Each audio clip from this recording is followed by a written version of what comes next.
this is Lee Linn at the Ridge Books in Calhoun, Georgia, and I want to tell you some of the things that I'm going to be bringing to the Florida Antiquarian Book Fair in April. Due to technical difficulties on my part yesterday, Alan and I were unable to video my first look. So today we're going to try it with my phone, with my assistant Julie Jones behind the phone. So if any problems, we're going to blame them all on Julie. But I think we'll be okay. It's been a long time since we've been to the book fair, almost 3 years, and I know all of us are so excited about what we've bought since then, what we've sold since then, the people we've seen and haven't seen since then, everything that's been going on in the last 3 years. So I hope that everyone who's listening has an opportunity to join us April 1st through 3rd at the Coliseum in St. Petersburg. So I'd like to share with you a few of the things that I'm going to be bringing. The first is a collection of books from Holloway House publishers. We've been collecting and selling Holloway House books for about 10 or 12 years. They published in the late 60s and early 70s and into the 80s, mostly Black urban fiction. They started by doing some fairly high-class sleaze, but then started being the sole publishers of writers such as Donald Goins, Iceberg Slim, Joseph Nizel, the first books by Odie Hawkins, and also some biographies and nonfiction books as well. I've been able to put together a group, some of Donald Goins and some of other authors as well. To give you an idea of what I'll be bringing, let's see. This is a copy of Dope Fiend by Donald Goins. And these are all first editions, most stated first editions. A copy of Trick Baby by Iceberg Slim. And a related book by him, The Long White Con. #1, Radcliffe by Roosevelt Mallory. There are 4 books in the series. I have 1 and 4 currently. They're very hard to find, and Mallory only did those 4 books. I have a biography of Joe Louis, have another biography of Hemingway, and an account of the trials of Adolf Eichmann that also will be in this group. I have about 24 Holloway House books that I'm bringing. And Ghetto Sketches, which was the first one by Odie Hawkins, who went on to write for TV as well as publication. So those are some of the Holloway House books that I'll be bringing. And you notice condition's pretty good.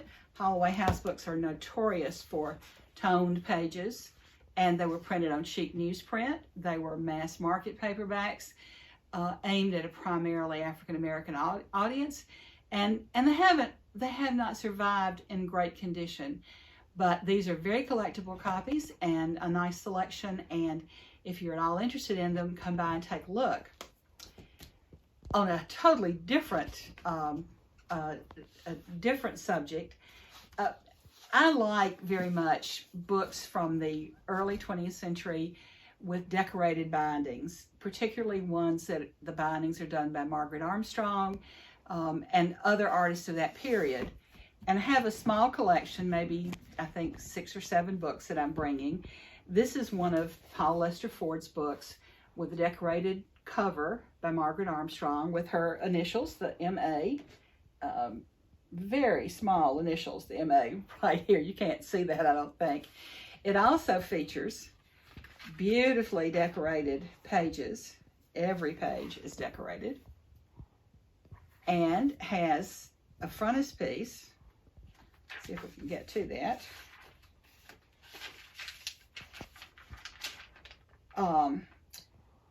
Let's see, the frontispiece is by Harrison Fisher, also well known.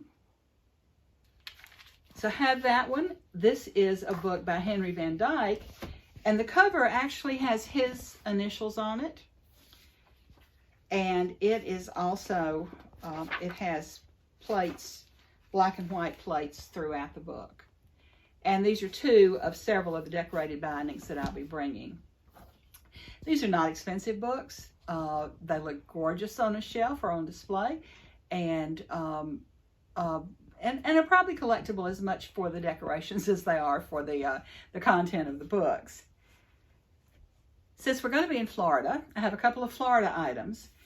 The Norman Film Studios in Jacksonville produced entirely black-made films with black actors.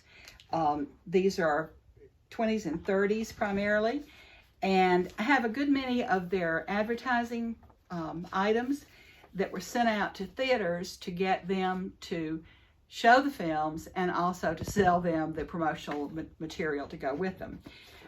This is for a film called Zircon, which is one of the harder ones to find, and let's see, on the inside it tells about the film. It has on the front a place to order the materials that you need, and then to order the film itself. It also shows some of their others: Regeneration, Crimson Skull, and The Green-Eyed Monster, which were well-known films of theirs. The Love Bug is another of theirs. And one thing that they emphasize is how much money you can make showing these. They were aimed at a black audience, and this was one of the few companies that actually, was doing that in that period. Some famous actors from the Norman Film Studios included Bill Pickett, who was a world champion bulldogger. So these, some of these were Western themed movies. So I also have from the Norman Studios that are a little bit big to display right here, some large advertising material that shows exactly what size you would be getting if you ordered lobby cards or the full sheet, ads. And this is a small, I'm not real sure, this is for The Flying Ace, which was a well-known one of their films. A little brochure, a little advertising, just a little brochure that you could order, to pass out when you were going to show The Flying Ace. That's Florida related, but I also have Florida related some stereo views. I have, I think, about 20 stereo views, and the subjects are everything from, this is a Jacksonville hotel, the National Hotel in Jacksonville, and the Old Oak and Tampa Bay Hotel in Tampa.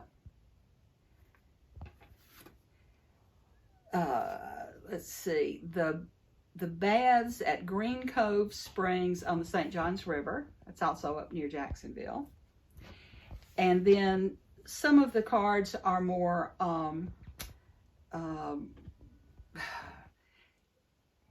scenery oriented. These are orange trees along the St. Johns River, and have about 20 of the stereo views, all from Florida. Also have some Florida glass lantern slides that I'll be bringing, as well as a fan advertising hotels in St. Augustine. So those are all Florida related. Also Florida related, I have a whole box of cookbooks and food related books, and included in that is a copy of Marjorie Kennan Rawlings' Cross Creek Cookery. This is not a first. This is about a 1969 printing, but it's such a fun cookbook and ties in so well to Cross Creek, to her book Cross Creek.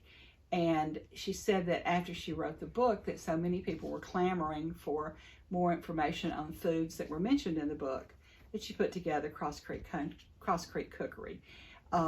And the way you know that this is not a first edition, if you're familiar with the book, you know that the covers match the dust jacket, and this is a plain cover.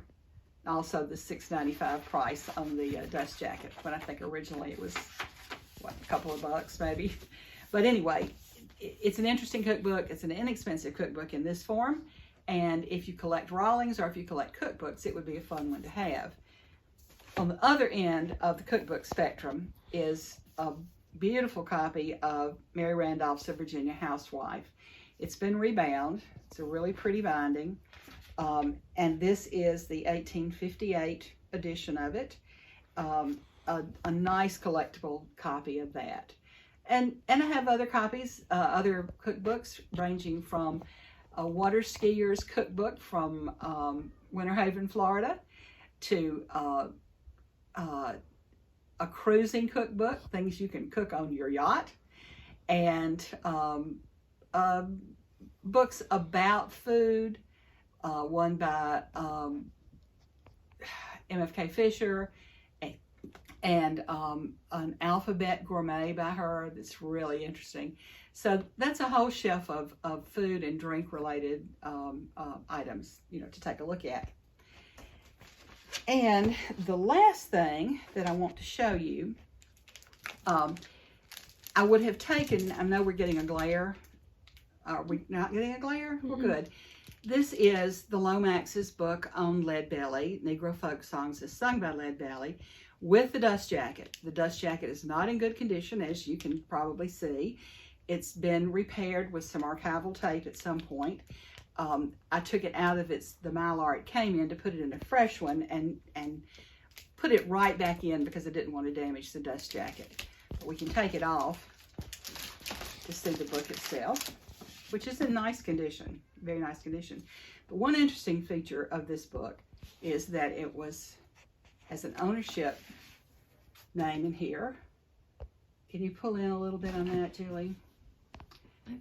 There we go. Music writer Rudy Blesh. Okay. And I also have Blesh's book, They All Played Ragtime, signed by him, and feel confident about this signature, that it matches that one very well. So this is an interesting one to take a look at, along with a lot of other music, particularly blues, jazz, and country related, and a lot of old sheet music. So come by. We're at booth 8 and 9, and I'll look forward to seeing you on April the 1st through the 3rd. And I did want to close with a little personal item. Many of you know that my husband, Bob Linn, was the brains of this operation, very much the brains of this operation, and that he passed away suddenly almost 2 years ago.